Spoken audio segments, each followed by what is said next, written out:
think really just a matter of time before teams start to get more and more involved and tactics start to play more and more of a role. Hello and welcome back to another edition of The Odd Tandem. Our guest today started off as a rower in Northern California, became interested in gravel racing, and recently became the U.S. National Gravel Champion. Jens, Brennan Wertz, what did you think about that talk that we had just now? Oh, it was just fantastic. I loved the entire gravel scene, the adventure spirit of it. And I was honored to be actually able to participate once in Unbound. Back then it was still called Dirty Kansas. And here's my story. Great start. It all went well until about 150, 160 miles into it. All my energy levels went to zero. I was like a car when you have no petrol. Every red light is just blinking. And I'm like, okay, I either fall apart or I saw this tree at the horizon, the only tree I probably saw the entire day in Kansas. I'm like, I'm just going to lay down in the shade of the tree and have a 15-minute power nap. And so I did. So I went for a sleep in Unbound. Hopefully, our guest didn't have to do that yet.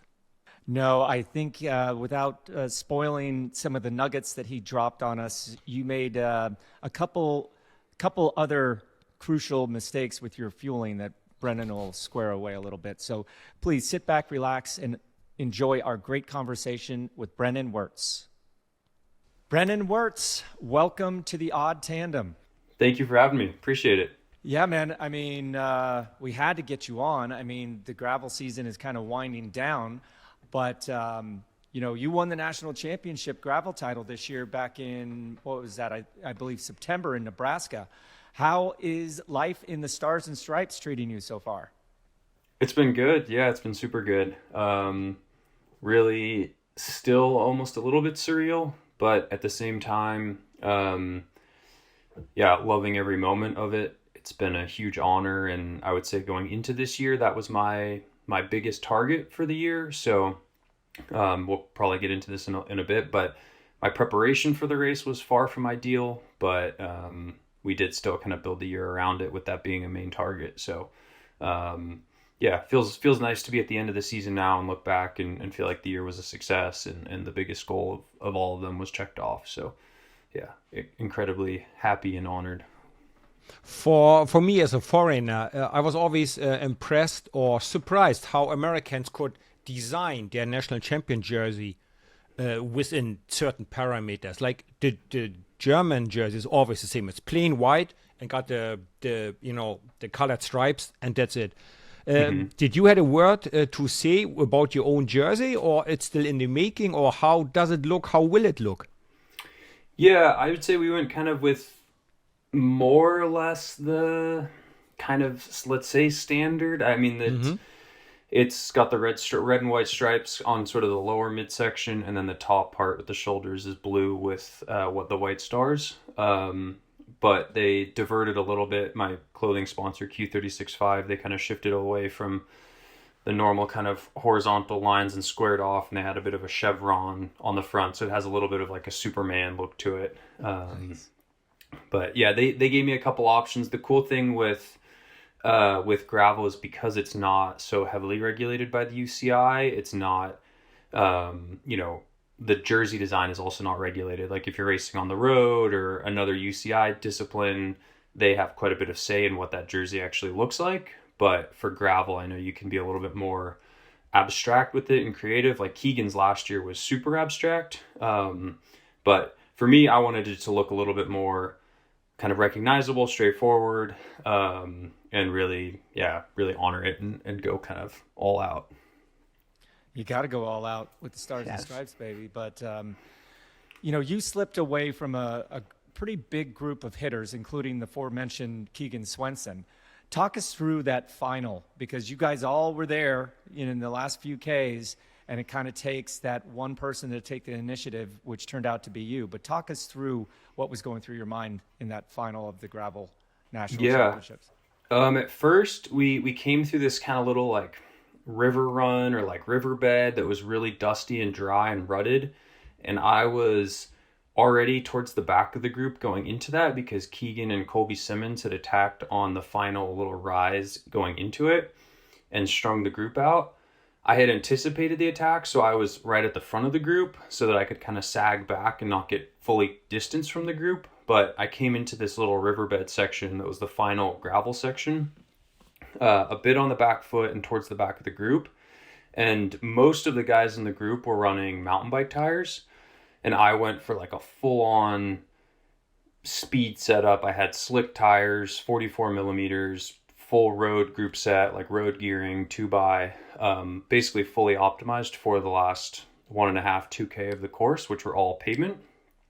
So we came out of the cemetery, and because of my setup and taking it kind of conservatively because I didn't want to crash in the last 2K coming through this little like riverbed section, I had a little bit of a gap to the guys in front. So the 8 or so guys that were up the road. And I came out of the cemetery that we went through the riverbed around the back of the cemetery. That was all dirt. And then we got onto the pavement, and then we had, 2K to the finish. And I saw them in the distance and was just kind of kicking myself like, shit, I think I just let the group get away. Like I took that too conservatively, and now I might not even be able to be a factor here in the sprint. And I quickly kind of started to panic and was really pushing to come back to the group. But then I sort of saw them all looking at each other and hesitating, and had sort of sensed it was very tactical all day, very cagey, lots of looking around at each other. And so as I was approaching, I realized, actually, I think I'm approaching too fast, and I'm going to come back and I'll slot back into the group, but then it'll just be a 10-person bunch sprint. And at that point, I'm just almost rolling the dice and just seeing how my chances are in the sprint. But I did not have very good legs that day, so I did not trust myself to really be like, okay, I couldn't go into the sprint with full confidence, like I will win this sprint. I did not have that level of confidence. So as I was approaching, I actually eased off for a moment because I saw somebody else was attacking. And so as that other rider, I think it was Kobe Freeburn, as he was attacking and then getting brought back, the group then swelled sideways across the road. Everyone was looking at each other, and that's when I came by with full speed, and was coming by from far enough behind that no one really knew that I was there or saw me coming with that kind of speed. And I knew that if I could get around them and I could keep the speed, the differential or the delta in speed was way too high where no one would be able to get onto my wheel. And then at that point, with like a K from the finish, on a false flat tailwind paved road into the finish, with my setup, with my strengths, with my size, with everything, I knew that it would be very, very difficult for them to claw that back. So yeah, that was how it played out. I put in a hard 10 or 15 seconds with my head down, looked over my shoulder, and saw them all kind of spread across the road looking at each other. And I honestly couldn't really believe it. And then just my legs were screaming, everything was screaming, but I just put my head down, came to the finish. It was a 90-degree corner with about 150 meters to go. Went around the corner, looked over my shoulder. No one was there, and had time to celebrate. So it was pretty epic, pretty surreal, and yeah, just still kind of sinking in, to be honest. You know, the way you describe it, it sounds like the book of cycling, page 1. Tactics. That's how you do it. Perfect. I mean, even, that you had the cleverness and the coolness. The biggest national title is just there, and you had the coolness to slow down, wait for them to neutralize each other, and then hit him. Absolutely perfect. Before we go closer or further into how did you get there, your preparation and so on, we have a series of quickfire questions. Alrighty? Okay, so winning Unbound or Gravel Worlds, what will it be? That's a really hard one for me, to be honest. I don't know. I think Unbound. I've just been doing Unbound for so long. I've been coming back to it so many times. It's kicked my butt so many times. And it's such a legendary, iconic race. And it's just getting harder and harder to win. And the kind of, let's say, value of it is just continuing to rise each year. So yeah, I'd say Unbound. What is your favorite post-race meal? Pulled pork burger or spare ribs? I love pulled pork. A good pulled pork after a race, that's pretty hard to beat. Your favorite place to stay before the race? The camping car right at the start and finish, or a comfy hotel but further away? Probably the hotel a little bit further away. I usually like to get a decent little warm up in anyway, so if I have to ride 10 or 20K to the start line to get a little warm up in, that's usually not a problem. To our listeners and viewers, he talks about a 10, 20 kilometers warm up for a 200-mile race. Just let that sink in, warming up for a 10-hour race. Okay, last question. Best country for gravel riding, in your opinion? Also a really tough one. I would say some of my favorite gravel riding that I have done. I mean, I think the US has so much terrain. You really have everything, like from the mountains in Colorado to the coastal gravel here in California to the rolling terrain in Kansas. I mean, I think I'm biased, but I would say the US. But my next favorite place, or my favorite country I've traveled to and ridden gravel in, would probably be Switzerland. I've done some really, really insane gravel riding in Switzerland. It's just incredibly beautiful with the Alps and these narrow little cow paths through the alpine meadows and stuff. It's pretty incredible. I kind of want to go back to what you said about your setup. You said that, it was a very long race, but you chose a specific setup for those final 2 kilometers. How much dissection of the course and pre-writing of courses do you guys do these days in order to determine what setup you're using? Yeah, quite a lot. I mean, I think the setup is such a key factor and you see that it's really, people are operating on a bit of a spectrum in regards to setup, and it's shifted a lot in the last, let's say, 3 years since I've been doing a lot of gravel racing. And I think this year, a big trend or big topic we saw a lot was mountain bike tires and just going bigger and bigger and bigger. And I think we just wrapped up racing Big Sugar there on that course, absolute no-brainer. Like, I think those courses like Big Sugar and Unbound that are notorious for shredding tires, you really want to go on that end of the spectrum. But I also wanted to take a bit of a risk, and I didn't feel that the course at Nationals was so technical, or the sand pits that we went through were so treacherous that I would be dropped in them just due to the nature of the course. Like, the course really suited me. There were never any super long, big climbs. It was kind of constantly rolling and just the type of terrain where you have to be on the pedals hard all day. And so I knew that even if I did get gapped a little bit in certain sand sections, that I would most likely be able to come back.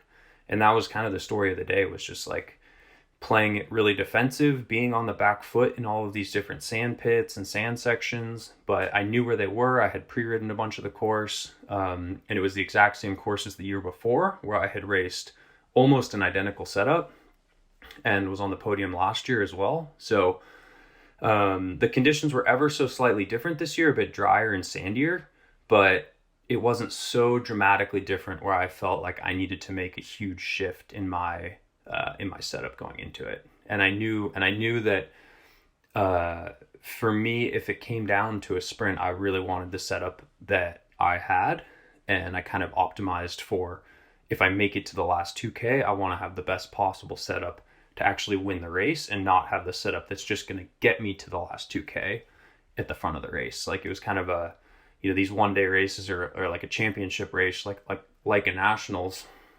I mean, last year for me, the podium was a good result, but really at the end of the day, the result that matters at these races is the win. And so I really went all in for the win and kind of went into it with a little bit more of a risky setup than I normally would for something like a Grand Prix race, or something where there's maybe points involved, or where you're looking to like a series overall or something like that. So, what exactly did you use? You said slick tires. Was that correct? Did I hear that correctly? So, yeah. What pressure, what size, and double chain ring or single chain ring? When you said road setup, that would normally be a double chain, right? Give us a little bit more tech info here, please. Yeah, so I was riding René Hurst tires, are my tire sponsor, and they have a 44 millimeter wide slick tire called the Snoqualmie Pass. So I was on that. I think I was like 36 PSI. And yeah, I was on like a full Shimano Dura-Ace group set. Or actually, I think this one, no, this on this bike, it was a mix of like Ultegra, Dura Ace, and GRX. But effectively, the gear ratio was like 54/40 Dura Ace chainrings, and then 11/34 cassette in the back. So it's pretty standard gearing for what you'd see in any stage at the tour, on most Shimano sponsored riders road bikes at a World Tour road race. But Brennan, you're 6'5", which translates to almost 2 meters tall. And how much do you weigh? A bit over 90, like 91, 92 kilos. Okay. 200 pounds. So let's just say a lot of these guys that you're racing with are much smaller and much lighter than you. Is this an advantage or a disadvantage in gravel racing, do you think? I think it depends. I mean, it depends a lot on the course. It's like, again, if you look to the World Tour, you have guys that are built like me that are racing the spring classics and a full spring calendar, or maybe doing some stuff on the track, but they're never winning a mountaintop stage in the tour. That's kind of how I look at it for myself. Like a course like this race at Nationals is really ideal for me, and my size and corresponding power is actually an advantage.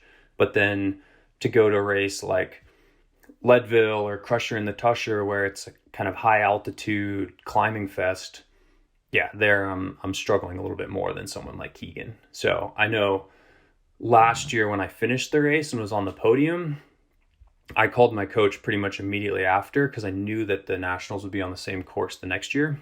And I told him straight away, I was like, look, man, I think, Keegan is somebody that I don't have a whole lot of opportunities to beat. I have tons and tons of respect for him. But on this course next year, I think I can beat him. Like just last year at the race, he beat us not because he was necessarily stronger or fitter. He just played like a super smart tactical move in the final.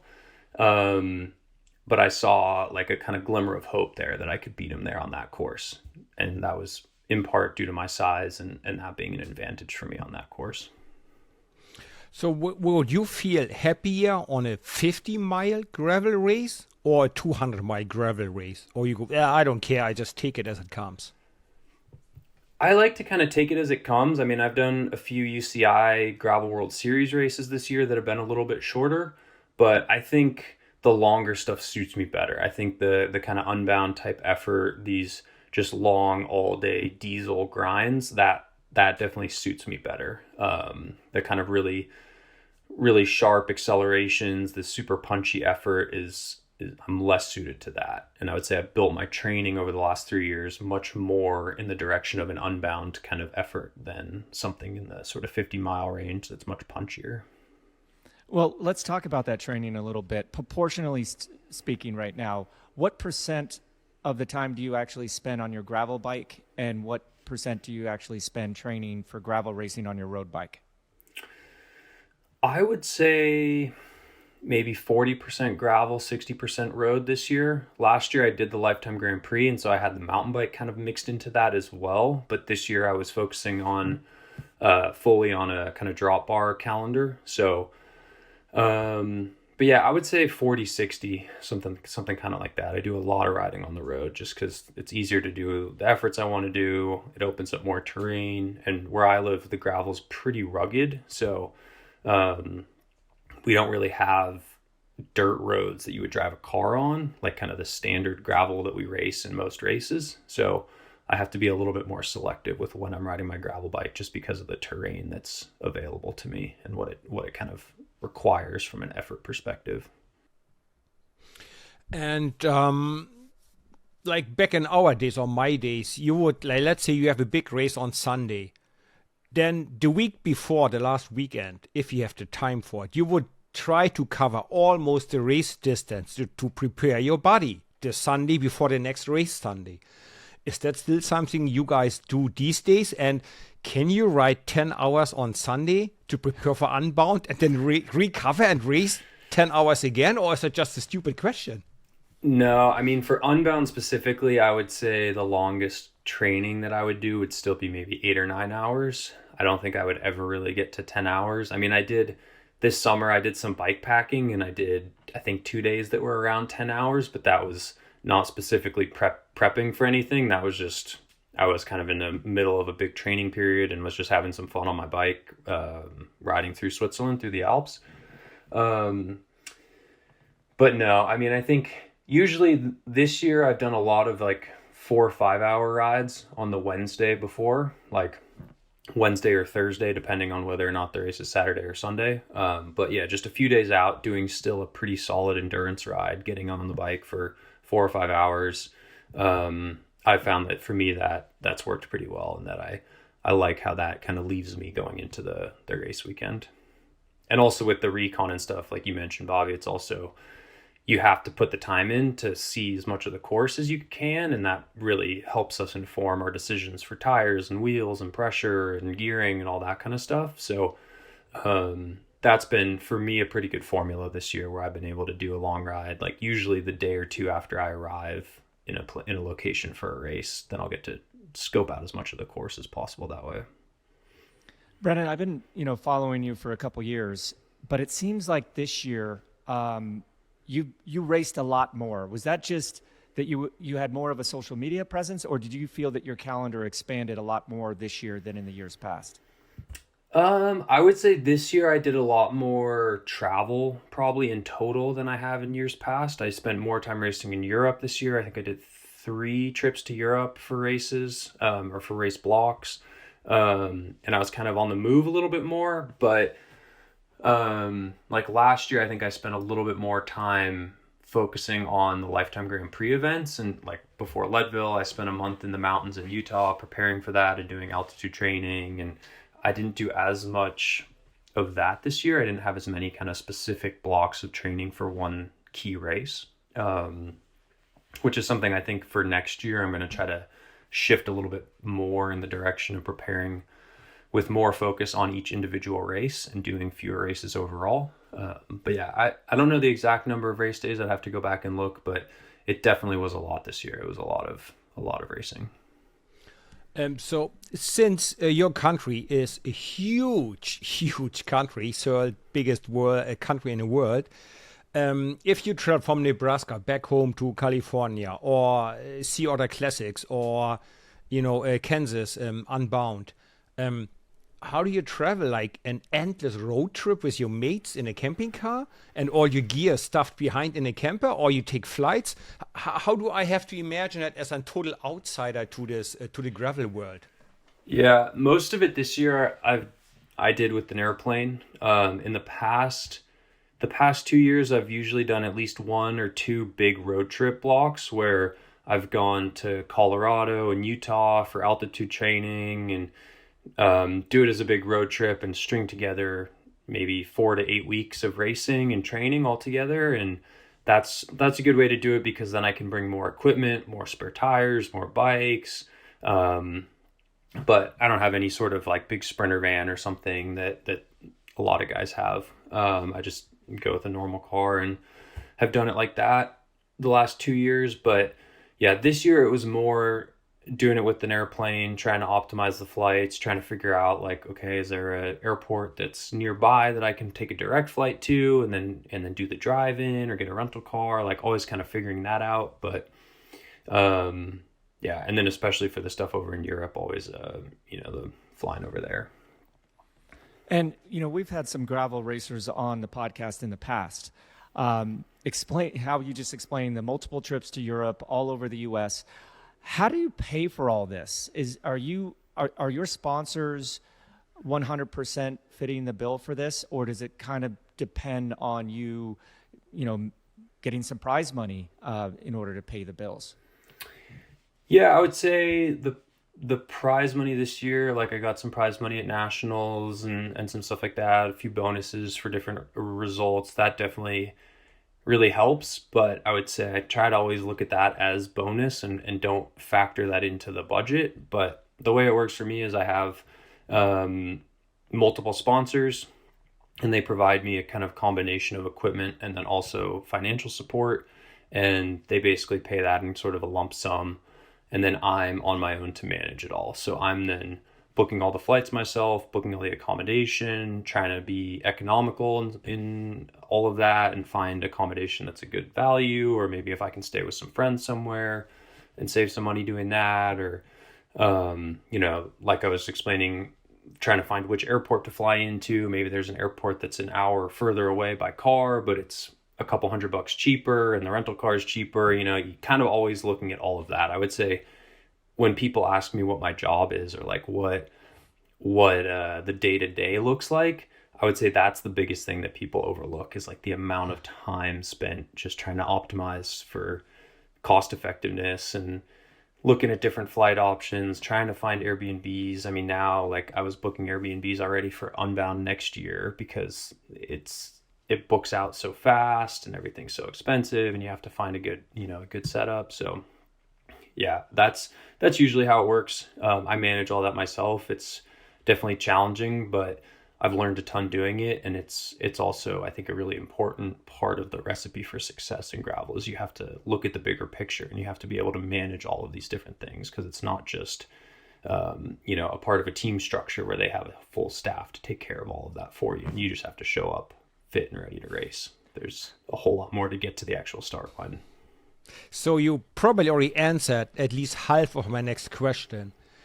You are Brennan and the Brennan team. There is no 20 guys around you or 15 or even 5 guys around you. You do it all yourself. And that leads to the next question. When I had the honor to do Unbound, it was still called Dirty Kansas, maybe 2016 or 17. It was the first time where basically people talk behind their hand as if that would have been an outrageous sin. He and her are going to bring a team. They're going to race together. And it was just unheard of. It was almost like a philosophical question, teamwork or not in gravel. But since gravel is becoming so popular, it's becoming, more important to have results and not just to be part of it.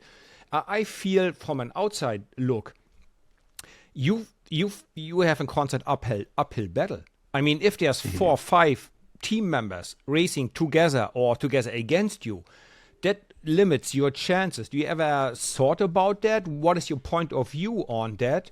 And what's your tactics against it? That's too many questions. Definitely. I'm sorry.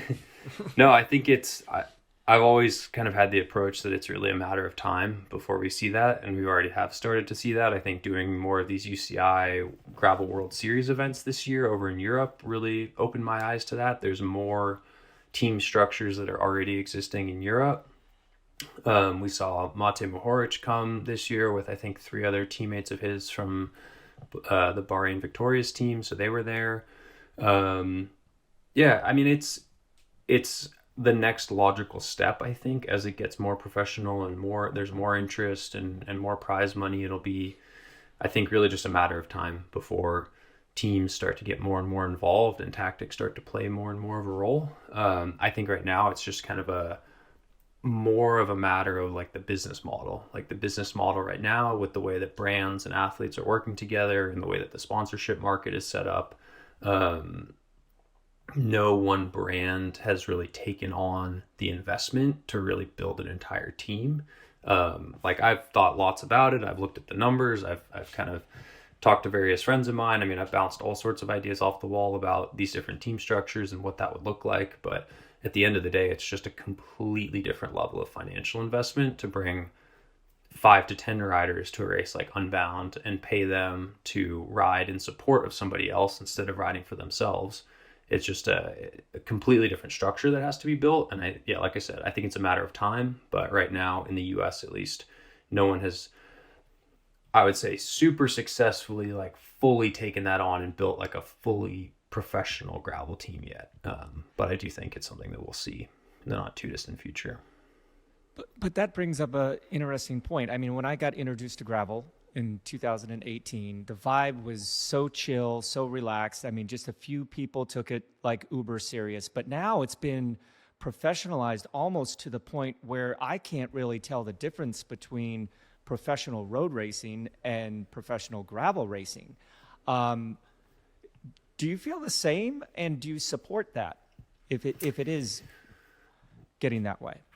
I wouldn't say I have particularly strong feelings about it. I think for me, I always just I was fortunate in that I came into the sport in 2021 and was kind of already reading a lot about it and interested in it in like 2018, 2019. And sort of knew of this guy, Ted King, who goes out and does this crazy race called Dirty Kanza, and they ride their bikes through 200 miles of gravel. Like, this sounds so crazy. And so it was always kind of on my radar. And so I don't know. I feel like I came in it at a point where it was really, it still had a little bit more of that kind of the OG spirit of gravel. So I try to maintain a bit of that ethos and that culture and that vibe, but I also would say it's just like the teams and everything like I just described. I think this professionalization is also inevitable, and it's only going to keep continuing. And I don't think it's something to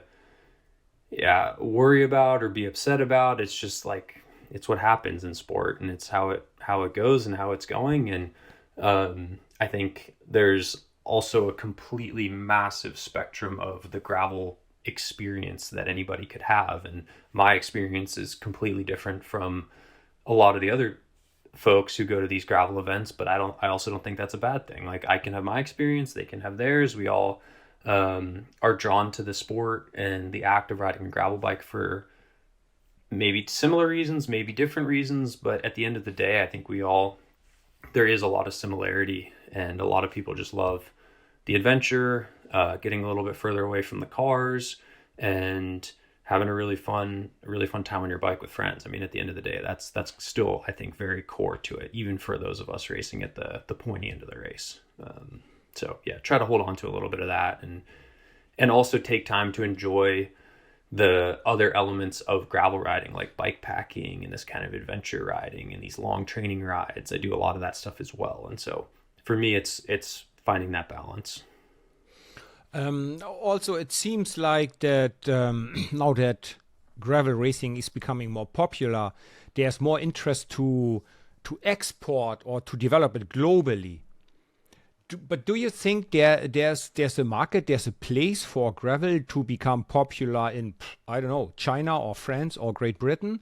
Or you think it is a little bit like American football or, baseball, like typical North American sport with a little bit of offspring in some other places? Or do you think it will be a global sport like Formula One or road cycling, or it will stay in North America mostly? What's your view on that? I think it's definitely gonna become a global phenomenon, and I think it already has to a certain degree.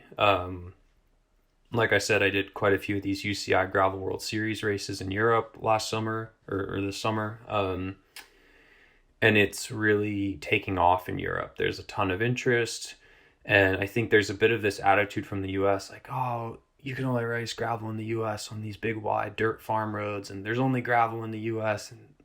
But there's dirt roads everywhere. Like, everyone has dirt roads. And I knew that from back in 2016. I did an internship north of Frankfurt in the countryside in Hessen. And I spent the whole summer with a hardtail mountain bike, just riding through the forest on all these beautiful gravel paths. I went bike packing through the Black Forest and experienced all this just incredible terrain. And already from that point on, I knew, like, there's this whole other world in Europe with amazing gravel riding and amazing terrain. And I'm sure there's countless other places all across the world where you could say the exact same thing for. And so I think it's extremely naive to just assume that, oh, you can only ride a gravel bike in Kansas because that's where Emporia is and that's where the sport was invented or where it started. Like, people have been riding some form of a bicycle on a dirt road all around the world for, decades, if not hundreds of years. So, yeah, I think it'll just continue to grow globally, and people will continue to embrace it across the world.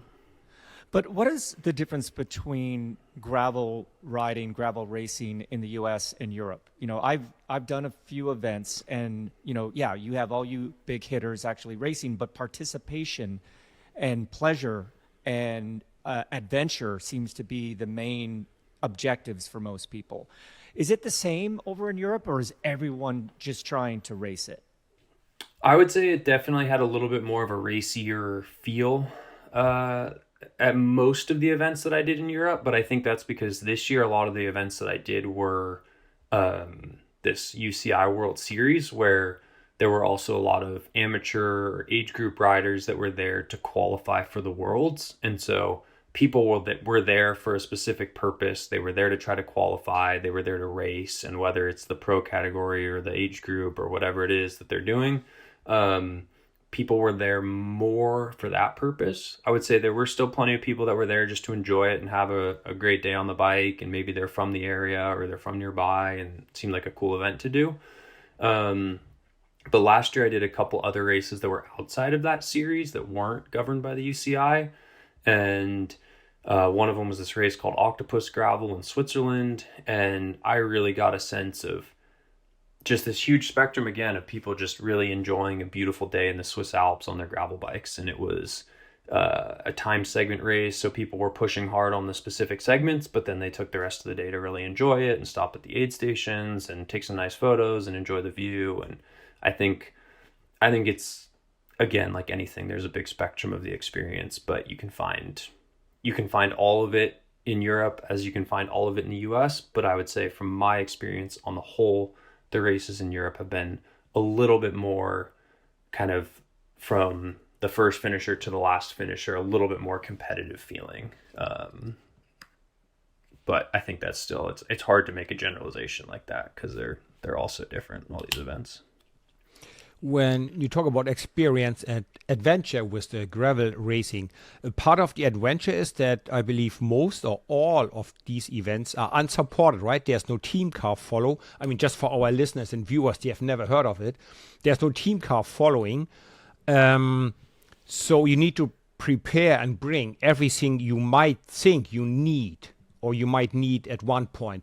And also, how often do you train to fix a broken chain or to fix a tire or to adjust your brakes? Because there's nobody out there. You cannot just raise your arm and the team car shows up, or stopping at the next bike shop is also no option in the middle of Kansas, right?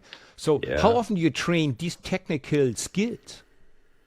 I would say I don't necessarily take time out of my day or look at it as a part of my training when I'm specifically focusing on preparing for fixing punctures or things like that. I think I ride my bike enough and train enough and ride in pretty rugged terrain purposefully to try to push the limits of my equipment when I am training, so that, then I have an issue when I'm out training and I'm by myself. And instead of just taking it slow and easy, whenever I do have a puncture and I'm training, it's like, okay, let me see how fast I can fix this, just to be, thinking straight and like, okay, what do I need to do? What are the steps? But I wouldn't say that I take specific time to like train those things. But I spent about a year working as a bike mechanic when I was out of college. And I think that really helped me a lot, like just kind of learning the ins and outs of the bikes and how they work and the mechanical side of it all. And being able to build my own bikes, which I normally don't do. I do have a mechanic here locally who does a lot of the work on my bikes, but in a pinch when I'm traveling, it is also nice to know that I have those skills, and if I do need to fix something, that I can do it. Unlike you and myself, Yenzi. Correct. We're the ones that should be doing internships in mechanic rooms in bike shops. So you mentioned the UCI Gravel Series, but there's this other series that maybe you can help me explain. At the beginning of the podcast, you mentioned that you did the Lifetime Grand Prix last year and didn't do it this year. So to our viewers and listeners that don't know, normally, I think this year a couple of the races were canceled or postponed, but the Lifetime Grand Prix is a series of 7 races, 30 men and 30 women, all competing for an equal prize list totaling $300,000. This series just finished in Big Bear, and you were in Big Bear, but you didn't partake in the overall series. So can you come in and out of the Lifetime, and then only those 30 men and women actually compete for the overall, or can you ride yourself into that overall? It's changing a little bit for next year. They just recently announced that they're changing the structure slightly for next year, but up until this point, it's been, there's 30 or 35 riders that they select for men, and then the same for women at the beginning of the year in November, and then those are the riders that are in the series for the whole year. And the races like Unbound, Leadville, Sea Otter, the 6 or 7 races they have in the series, they have an elite field, And in the elite field, you have those 30 lifetime Grand Prix racers, but then you also have another couple hundred of riders that aren't in the series that are still in the elite field racing. And so then at the end of the race, they have a podium for the overall, and then they also have a lifetime Grand Prix podium that is for just the riders in the Grand Prix. And those riders get points based on their finish amongst the 30 riders in the series. And that is what counts towards the overall, which, it wrapped up just last weekend at Big Sugar. But yeah, for next year, it sounds like they're changing it slightly. They're taking 22 riders to start at the beginning of the season or in November. And then they're leaving 3 spots open for wild card riders who apply, don't get in, but then still do the first 2 events of the year. So Sea Otter and Unbound, and score well, or I guess have good rides. I don't know the criteria for how they judge the wild cards, but they leave 3 spots open that they can, at their discretion, pick to bring riders into the series after Unbound. So now that you mentioned a little bit next year, next season, and that we are coming to an end of this season, right? What if Jonathan Waters and EF Education Easy Post calls you up in the next week and go, hey, you fancy a try with us for 1 year? Would you then go, oh yeah, that sounds awesome. Become a road professional, race maybe Paris-Roubaix. That would suit you maybe. Or would you go, nah, I found my place in life. It's gravel forever for me. This would be a really tough one for me, I think, because I really love gravel. I love the gravel racing. I love the culture, the scene, the community, all the different people that I've met over the last 3 years of doing these races. It's a super cool environment. We have really good friendships amongst a lot of the racers, and we all race each other super hard and want to beat each other. But at the end of the day, we are all kind of doing a similar job as individuals. And so you kind of have to help each other out whenever you can. I think it's just a totally different structure in the World Tour. But the opportunity to race a race like Paris-Roubaix would be really a dream. It was cool to get a little bit of a taste of some of that terrain just earlier this month when I was over in Belgium for the Gravel World Championships. I think it'd be a pretty hard offer to turn down, to go and do something like that and have that experience. Well, I did a little digging, and I have heard about your hour of power test that you did back in the spring. 485 watts for an hour is pretty impressive, no doubt. But when you mentioned that you did this test prior and you don't remember eating anything. And then this test, you actually fueled with 130 grams of carbohydrates. And you and I kind of first met when I was working for a company called Super Sapiens, when you were trying to improve your fueling strategy. But, going from 0 or minimal carbohydrates to this massive amount of 130 grams per hour, everybody's talking about you need to train your stomach. You need to train your stomach. What does that actually mean for our viewers and our listeners? Yeah, I think that's been one of the biggest breakthroughs in elite athletics across the board in the last couple of years, is this big push to go for more and more carbohydrates per hour. For me, it's really it's pretty simple. Like, just when I'm out training, just trying to do as much as I can, making high carb bottles, bringing gels with me on my training.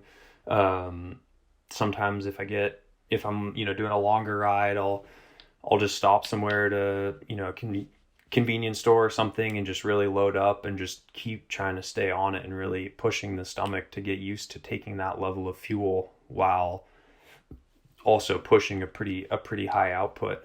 But I think it's been really a game changer for a lot of us, and it's been responsible for a lot of PRs, improvements, increases in speed, all of this. I think it's so crucial for these gravel races due to how long they are. To come through a 10-hour race like Unbound, you really have to nail the fueling. And if you get that wrong, it makes for a really rough day. So I would say it's probably one of the most key levers that we can pull when it comes to preparing well for these races, is preparing the gut, getting the fueling strategy dialed, and having it all mapped out well through the entire race with all the different feed zones and everything. That leads me to a follow-up question, your fueling strategy. But how about your hydration strategy? I mean, on these long races, you have 2, maybe 3 rest stops where you officially get water supply. How many water bottles do you bring? The big ones, 3 of them, 4 of them? You actually drink out of a river because you're just desperate for liquids? Or how is that going to work? Yeah, I mean, for me, that's always a challenge. Like we discussed earlier, I am a big guy. I burn through fluid faster than probably most of my competitors. I'm usually, like at a race like Unbound, I'm usually riding with about 4 liters of water. So like a 2-liter hydration pack and then 2 1-liter bottles on the bike. And 1 second, bag, you mean like a backpack, like a camelback style? Oh, yeah, right. Okay, exactly. good thing. Yeah, okay. And so that usually works pretty well for a race like Unbound. At Unbound, it's 200 miles. We have 2 aid stations where we can get refuel. And then there's, I think, 2 water oases that we go through where you can just get plain water. But this year it was pretty much just, I only used the 2 official aid stations. And at those, you're allowed to have pretty much full support. So you can have a full crew there that's supporting you. And it's basically a Formula One pit stop. You pull in, you take the hydration pack off, you get a full new one that's already filled up and mixed with your ratio of carbohydrate mix, 2 fresh bottles on the bike. Maybe you need to pump up your tire or lube your chain or whatever it is. If it's muddy, sometimes they'll have a power washer. But basically it's just take your wrappers out of your pockets and fill up your pockets with some new gels and bars, and then away you go in 20 seconds or something like that. So it's really quick in and out. And yeah, that's sort of, it's just each year those stops have gotten more and more crucial. You have to be really on it. You have to be really fast. This year, I think there are even a handful of guys that didn't actually stop at all. And they just took a musette bag and threw the hydration pack off, grabbed a new one as they were riding by. And the speed never even went below 30K an hour. So, it's constantly evolving. I've seen some of those videos and you explained it perfectly. It's a Formula One pit stop. I mean, it's just totally coordinated and timed. Not something that I ever thought I would see in the gravel world, but it's here to stay for sure. We're getting towards the end of our time that we have with you, but I need to ask a question that I hope you feel comfortable answering. And that's, do you and other old school gravel professionals approve or accept or like the fact that more and more world tour professionals like Mathieu van der Poel, who won the gravel worlds this year, are participating in these races? Yeah, I love it. I mean, for me, I really look at it as the more the merrier. Van der Poel, he's a legend. Mariana Vos, she won the women's race. I mean, they're just 2 absolute legends in not just road cycling or a specific discipline of cycling. I mean, they are legends in the sport of cycling as a sport. And I've thought about Van der Poel a lot and always thought about him at a lot of these races and just wondered, what would it look like if he showed up? I mean, he's proven that he's incredibly dominant on a mountain bike, on a cross bike, on a road bike. I mean, really anything with 2 wheels, he seems to be pretty incredible with. So yeah, I think it elevates what everyone's doing when we see riders of that caliber coming in and checking out what we're doing. Oh, hey, there's this whole gravel scene. This actually looks pretty cool and interesting. I'm gonna come and do that, and I'm gonna come check this out. And I thought it was super cool that Mohoric came and that we actually got to see the rainbow jersey this year at Unbound racing. And I know he had quite a bit of bad luck, and so did the rest of his teammates with mechanicals and stuff. But I really welcome those guys. I think it's super cool that they make the effort to come in and do the races and check out what we're doing. And it really just elevates everything. It makes us all better. And I think it's cool when they can come over, and it also brings an additional level of media attention and fans to the sport as well. And did you already had time or the patience to think about next year, future plans? What would be your dream result for next year? Your targets, your goals? Again, some of the mountain biking or stay with the gravel? Yeah, I'm trying to figure all that out right now. This is definitely the busy You've had time 2 of days year to think about it, for right? all that. Yeah. Yeah, trying to rest quickly and enjoy a little bit of off-season time, but yeah, still deep in the thick of planning next year with sponsors and events and calendar, and it's a incredible privilege to be in the position and to be looking at the calendar each year, because every year there's more and more events and they all look so exciting and so cool. But yeah, it's hard to narrow down the focus and really pick which events to go really all in for. But Unbound is definitely one that I really want to go for. I've kind of always looked at Unbound on more of like a 5-year trajectory, where I'm going to try to come into it every year for 5 years as prepared as I can. And it's a race where you can have such bad luck so easily. And so I just kind of look at it like that. Like I'm trying to just show up fit and ready to go for 5 years and see what happens. And, you know, maybe 1 or 2 of those years, the stars will align a little bit more than the others. And maybe I can be in a position to make the right split and go for a result. But yeah, Unbound's a big one. I'm still trying to decide on the Lifetime Grand Prix. I was originally planning on not applying for it if it was going to stay the same as this year. And mostly that was for me just due to the altitude. A lot of the races are at altitude, and so it becomes logistically quite complicated to pretty much have to spend the entire summer living at altitude. But they removed 2 of the altitude races, and they kind of shifted the format and the structure a little bit. So I would say it's definitely looking more attractive to me. I still have to make a final decision on whether or not I'll apply, but I'm definitely leaning towards that. And yeah, just go back for nationals, try to defend. But yeah, the main thing is just to have another super fun year of traveling and racing and meeting cool people, and super honored to have a beautiful jersey to rock all year long at so many of these super cool races. Absolutely. That's the way you got to do it. Have fun out there. Do your best. Brennan, it's been great speaking with you. We know that you just finished your last race just a few days ago. You have You have heat adaptation training to think about. You have travel to think about. You have gut training to think about. I mean, so many things to think about. And then you also have to perform on your bicycle. So we'll let you go for this evening. But thank you so much for coming on the Odd Tandem today. Yeah, thank you guys for having me. Real pleasure to chat with you both.